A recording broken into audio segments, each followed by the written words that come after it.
Canada کی فضائی حدود میں بھی پراسرار شے چھوٹی اور سلنڈر نما تھی۔ امریکی لڑاکا طیارے نے کینیڈا کے اوپر فضا میں پرواز کرنے والی ایک پراسرار چیز کو مار گرایا ہے۔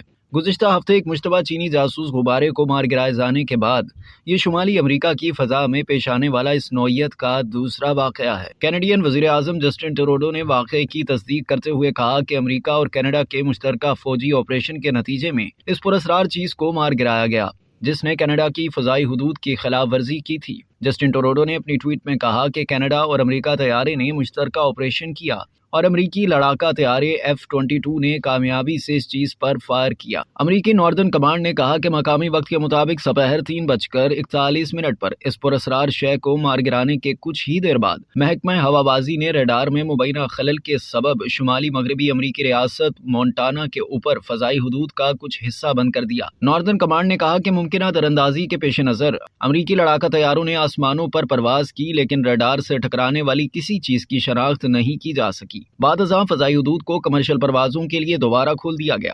کینیڈا کی وزیر دفاع انیتا آنند نے کہا کہ شمالی کینیڈا کے علاقے یوکون میں گرائی گئی پراسرار شے چھوٹی اور سلنڈر نما تھی۔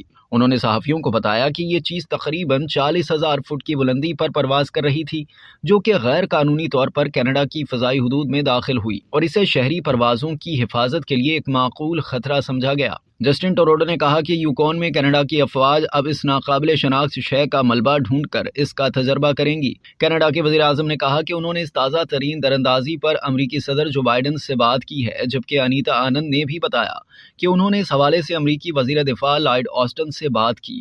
خیال رہے کہ 2 روز قبل امریکی صدر جو بائیڈن کے احکامات پر امریکی لڑاکا طیارے نے الاسکا کے شمالی ساحل پر پرواز کرنے والی ایک اور نامعلوم اور پراسرار شے کو مار گرایا تھا۔ قبل ازیں 4 فروری کو امریکی فوج کے ایک لڑاکا طیارے نے جنوبی کیرولینا کے ساحل پر ایک مشتبہ چینی جاسوس غبارے کو مار گرایا تھا۔